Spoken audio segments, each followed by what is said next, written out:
तो दोस्तों आज बात करेंगे हम चित्तौड़गढ़ दुर्ग की कि चित्तौड़गढ़ दुर्ग कहाँ पे है और किस जिले में है, इसकी क्या क्या विशेषताएं हैं, इसका निर्माण किसने करवाया और इसकी खूबियों के बारे में आज पढ़ेंगे। तो शुरू करते हैं चित्तौड़गढ़ दुर्ग के बारे में।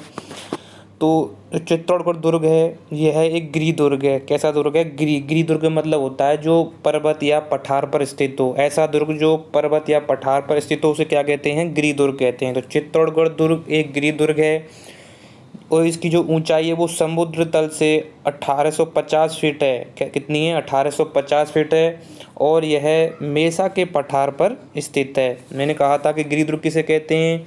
जो पठार पर या पहाड़ पर स्थित हो उसे क्या कहते हैं? गिरि दुर्ग कहते हैं। तो यह मेसा के पठार पर स्थित है। कौन सा दुर्ग? चित्तौड़गढ़ दुर्ग। तो यह कैसा दुर्ग हो गया? गिरि दुर्ग हो गया। और इसकी जो समुद्र तल से ऊंचाई है वो कितनी हो गई? 1850 फीट हो गई। बात करें आगे तो जो चित्तौड़गढ़ दुर्ग है यह गंभीर नदी एवं बेड़ज नदी के संगम स्थल पर स्थित है। जो जो चित्तौड़गढ़ दुर्ग है यह दो नदियां हैं, एक तो है गंभीरी, दूसरी है बेड़ज। गंभीरी और बेड़ज के का यहाँ पर आपस में मिलन होता है। ये दोनों नदी यहाँ पर मिलती हैं, उस स्थान पर इसका निर्माण है। किसका? चित्तौड़गढ़ दुर्ग का। और इसकी लंबाई है, चित्तौड़गढ़ की लंबाई है 8 किलोमीटर और चौड़ाई 2 किलोमीटर है। तो जो चित्तौड़गढ़ दुर्ग है वो गंभीर नदी और बेड़ज नदी के संगम स्थल पर स्थित है। जो कि इनका संगम स्थल कहाँ होता है? चित्तौड़गढ़ में। और चित्तौड़गढ़ में जो चित्तौड़गढ़ दुर्ग है उसकी लंबाई 8 किलोमीटर व चौड़ाई 2 किलोमीटर है। बात करें क्षेत्रफल की तो क्षेत्रफल की दृष्टि से यह राजस्थान का सबसे बड़ा दुर्ग है। कौन सा दुर्ग है? सबसे बड़ा दुर्ग है। दोस्तों ये है चित्तौड़गढ़ दुर्ग। कौन सा दुर्ग है? यह है चित्तौड़गढ़ दुर्ग।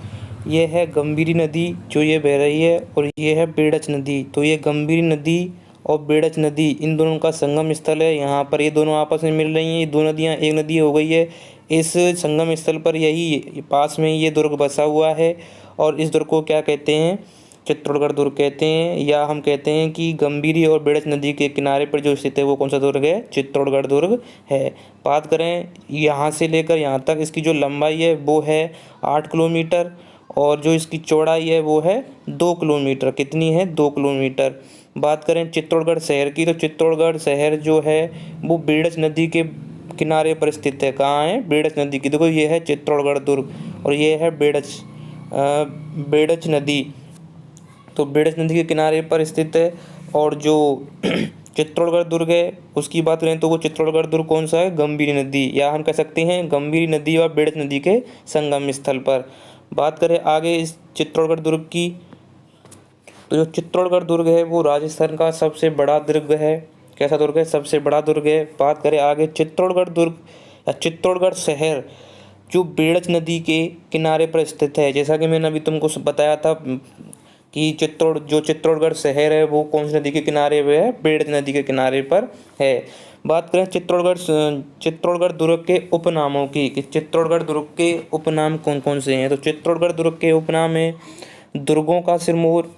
इस जो चित्तौड़गढ़ दुर्ग है यह राज्य का सबसे बड़ा दुर्ग होने के कारण से क्या कहते हैं? दुर्गों का सिरमौर कहा जाता है। और यहाँ पे सबसे ज़्यादा साके भी हुए हैं इसलिए भी। दक्षिणी पूर्वी प्रवेश द्वार क्या कहते हैं? दक्षिणी पूर्वी प्रवेश द्वार भी कहते हैं, मालवा का प्रवेश द्वार भी कहते हैं, राजस्थान का गौरव भी कहते हैं। राजस्थान का गौरव क्यों कहते हैं? क्योंकि यह एक ऐसा दुर्ग है या ऐसा किला है यहाँ पर सबसे ज़्यादा क्या हुए हैं? त्याग और बलिदान दिए गए हैं, इसीलिए त्याग और बलिदान के कारण से क्या कहते हैं? राजस्थान का गौरव भी कहते हैं। कोई तुमसे पूछ ले कि राजस्थान में सबसे बड़ा दुर्ग कौन सा है तो चित्तौड़गढ़ दुर्ग है। चित्तौड़गढ़ दुर्ग की लंबाई कितनी है? 8 किलोमीटर और चौड़ाई कितनी है? 2 किलोमीटर।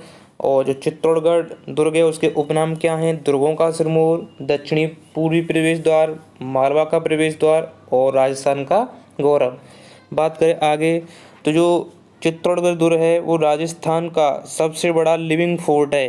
देखो लिविंग मतलब यहाँ पे लोग रहते हैं। तो ऐसे किले बहुत हैं यहाँ पर लोग रहते हैं, लेकिन सबसे बड़ा कौन सा है? चित्तौड़गढ़ दुर्ग है। यहाँ पर सबसे ज़्यादा लोग रहते हैं। तो ये सबसे बड़ा क्या हो गया? लिविंग फोर्ट हो गया। तो कोई तुमसे पूछ ले कि राजस्थान का सबसे बड़ा लिविंग फोर्ट कौन सा है तो वो है चित्तौड़गढ़ दुर्ग। बात करें आगे तो सर्वाधिक साकों वाला किला जो चित्तौड़गढ़ दुर्ग है या चित्तौड़गढ़ किला है वो सर्वाधिक शाखों वाला किला है, क्योंकि यहाँ पे सर्वाधिक शाखे हुए हैं। अब बात करते हैं इसके निर्माण की। जो चित्तौड़गढ़ दुर्ग है जो चित्तौड़गढ़ में है उसके निर्माण की बात करते हैं। तो जो चित्तौड़गढ़ दुर्ग है वो चित्रकूट से चित्तौड़गढ़ बना। क्या बना? चित्रकूट से चित्तौड़गढ़ बना। बात करें आगे इस दुर्ग की, तो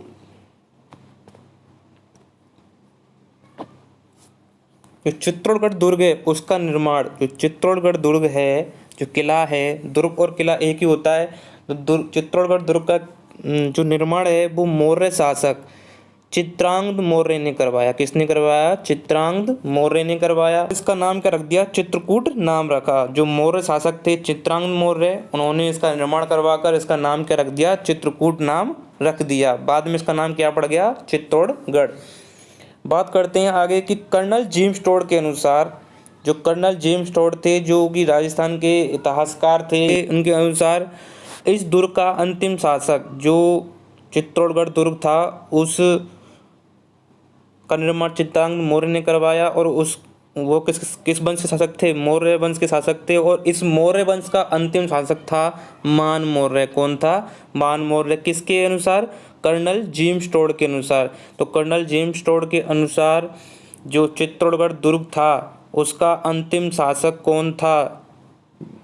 तो उसका मौर्य शासक अंतिम शासक था मान मौर्य। कौन था? मान मौर्य, जिसको कालभोज या बप्पा रावल ने हराकर यह दुर्ग छीन लिया।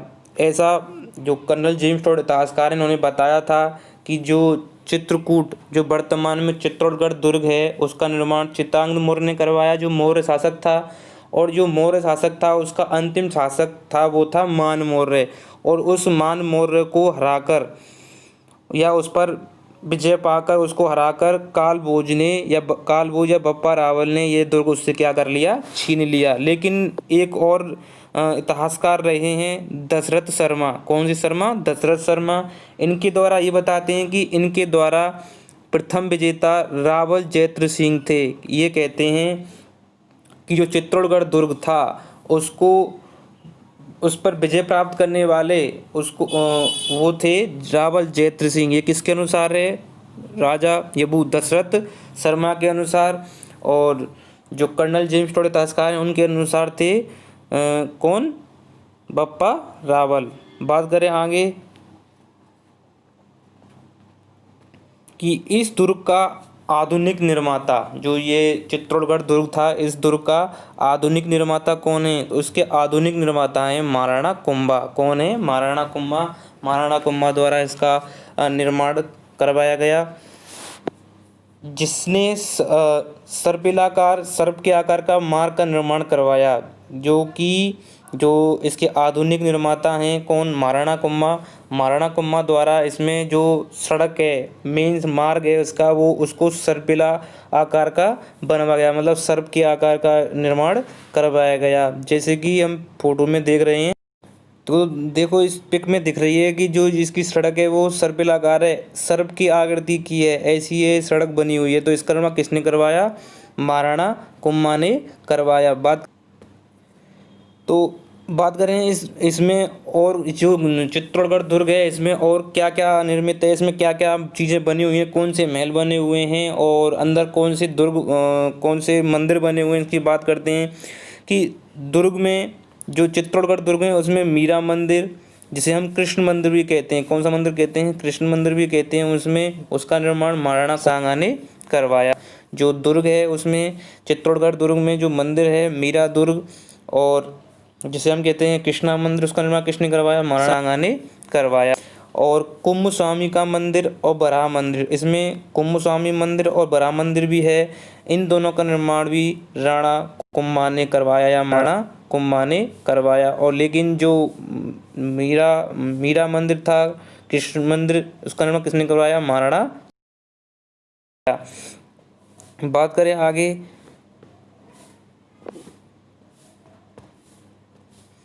तो जो तुलजा भवानी मंदिर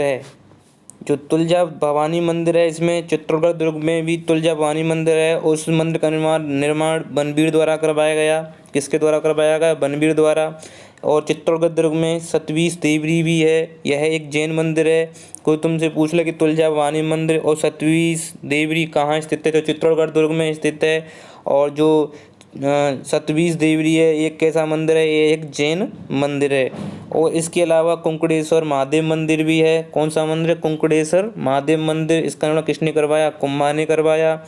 गोरा और बादल के महल भी स्थित हैं। रानी पद्मावती के महल भी स्थित हैं। भामाशाह की हवेली भी चित्तौड़गढ़ दुर्ग में स्थित है। कालका माता का मंदिर जिसे सूर्य मंदिर भी कहते हैं, ये भी कहाँ स्थित है, चित्तौड़गढ़ दुर्ग में स्थित है। तो दोस्तों इसमें कृष्ण मंदिर स्थित है जिसका निर्माण महाराणा सांगा ने करवाया, जिसे हम कृष्ण मंदिर भी कहते हैं। इसके अलावा बराह मंदिर भी स्थित है। कौन सा मंदिर, बराह मंदिर भी स्थित है। कुमुद स्वामी का मंदिर भी स्थित है। तुलजा भवानी मंदिर भी चित्तौड़गढ़ दुर्ग में बना है। सतवीस देवरी भी है। कुंकड़ेश्वर महादेव मंदिर भी है। गोरा बादल और रानी पद्मली के महल भी है। भामाशाह की हवेली है। और कालका माता का भी मंदिर कहाँ स्थित है, चित्तौड़गढ़ दुर्ग में स्थित है। बात करते हैं आगे और इसमें और क्या क्या स्थित हैं। तो जो चित्तौड़गढ़ दुर्ग है उसमें एक कीर्ति स्तंभ या विजय स्तंभ भी बना हुआ है। एक जैन कीर्ति स्तंभ भी मिला है। यहाँ पे नवकोटा भंडार भी है जिसका निर्माण किसने करवाया, बनवीर ने करवाया। बनवीर ने किसका निर्माण करवाया, नवकोटा भंडार का। चित्तौड़गढ़ दुर्ग में प्रथम आक्रमण अफगानियों के सूबेदार मामू के द्वारा किया गया। किसके द्वारा किया गया, अफगानिस्तान के सूबेदार मामू के द्वारा किया गया। कोई तुमसे पूछ ले कि जो चित्तौड़गढ़ दुर्ग था उसमें सर्वप्रथम आक्रमण किसने किया, तो वो किया था अफगानियों ने और अफगानिस्तान के सूबेदार मामू के द्वारा। बात तो चित्तौड़गढ़ दुर्ग में फतेह प्रकाश महल भी है। एक फतेह प्रकाश महल भी है जिसको वर्तमान में संग्रहालय बना दिया गया है और इसका निर्माण करवाया था महाराणा फतेह सिंह ने। कोई तुमसे पूछ ले कि फतेह प्रकाश महल कहाँ स्थित है, तो फतेह प्रकाश महल चित्तौड़गढ़ दुर्ग में चित्तौड़ में स्थित है, जो कि वर्तमान में क्या बना दिया गया है, इसको संग्रहालय बना दिया गया है। बात करें इसके चित्तौड़गढ़ के जो दरबार हैं उनकी दरवाज़ों के बारे में, इनके दरवाजे के क्या क्या नाम हैं, तो इसमें 7 विशाल दरवाजे हैं। कितने दरवाजे हैं चित्तौड़गढ़ दुर्ग में, 7 विशाल दरवाजे हैं। कौन कौन से हैं वो, पहला है पाड़न पोल, दूसरा है भैरव पोल, पाड़न पोल, भैरव पोल, हनुमान पोल, गणेश पोल, जोड़ला पोल, लक्ष्मण पोल और राम पोल। कितने हो गए, 7 पोल हो गए। बात करें पाड़न पोल की, तो पहला है पाड़न पोल। पाड़न पोल पर ठाकुर बाघ सिंह का स्मारक बना हुआ है। किसका, बाघ सिंह की। पाड़न पोल दरवाज़ा है उस पर ठाकुर बाघ सिंह का स्मारक बना हुआ है। जो भैरव पोल है उस पर वीर कल्लाजी राठौड़ की छतरी बनी हुई है। क्या बनी हुई है, वीर कल्लाजी की छतरी बनी हुई है। और जो अन्य हैं हनुमान पोल, गणेश पोल, जोड़ला पोल, लक्ष्मण पोल और राम पोल। जो राम पोल है उस पर फत्ता सिसोदिया की क्या बनी हुई है, स्मारक बनी हुई है। तो कोई तुमसे पूछ ले कि जो चित्तौड़गढ़ का वह कौन सा दरबार है या कौन सा पोल है जिस पर बाघ सिंह का स्मारक बना हुआ है, तो वो है पाड़न पोल। और वह कौन सा स्मारक है जिस पर वीर कल्लाजी राठौड़ की छतरी बनी हुई है, तो भैरव पोल। और जो फत्ता सिसोदिया का स्मारक बना हुआ है वो कौन सा है, राम पोल। बात करें इस दुर्ग की आगे कि यह दुर्ग एकमात्र ऐसा दुर्ग है जिसमें क्या की जाती है, खेती की जाती है। ये लिविंग फोर्ट के साथ साथ एक कृषि फोर्ट भी है, क्योंकि इस पर क्या की जाती है, कृषि भी की जाती है। इसमें भीमताल कुंड, रत्नेश्वर तालाब भी हैं। झाली बावड़ी, कुंभ सागर और हाथी सागर तालाब भी स्थित हैं। बात करते हैं अब चित्तौड़गढ़ दुर्ग में शाखाओं की, तो इसमें 3 शाखे हुए हैं। कितने शाखे हुए हैं, 3 शाखे हुए हैं।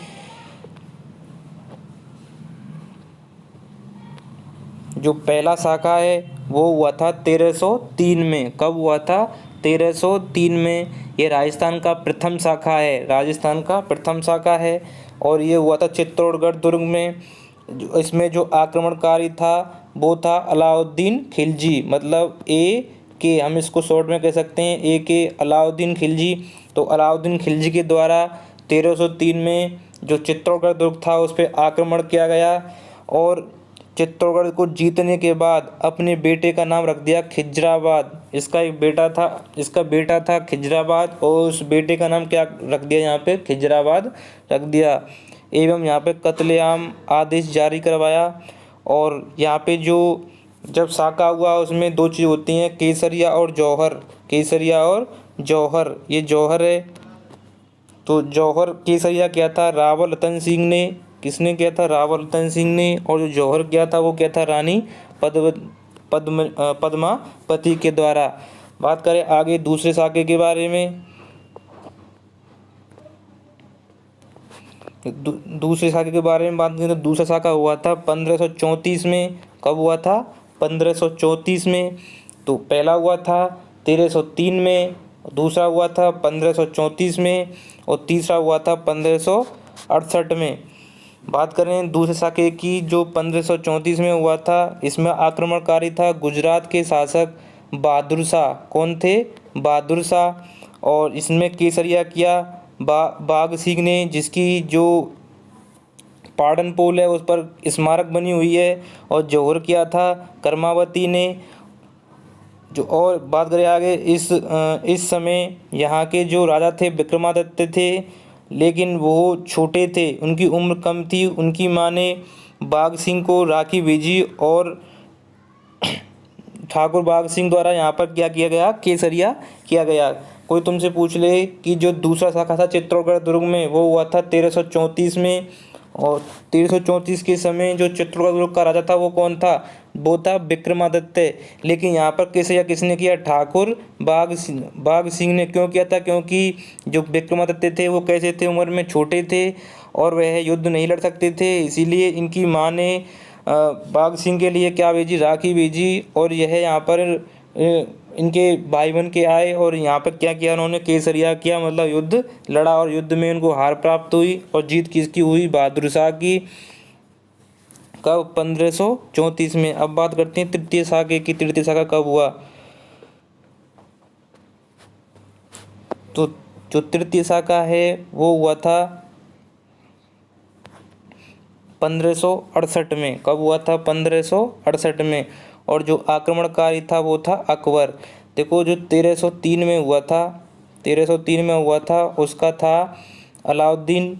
और 1534 में हुआ था उसका था बहादुर शाह। और जो 1568 में हुआ था उसका है अकबर।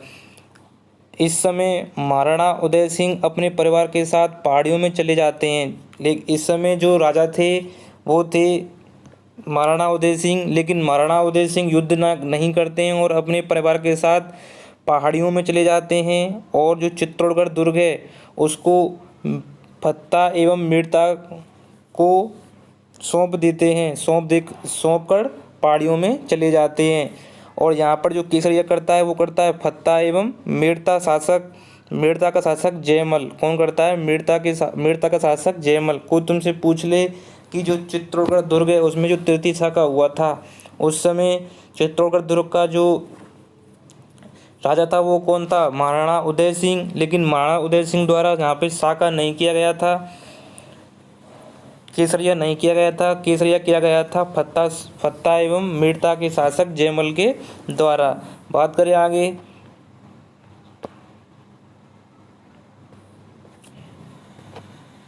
कि केसरिया किया फत्ता एवं मीरता के शासक जयमल द्वारा।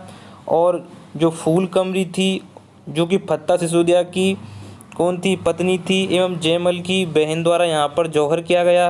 और अकबर के जीतने के बाद यहाँ पर कत्लेआम आदेश जारी करवाया गया कि जो जो आदमी बचे हैं उनको मरवा दिया गया।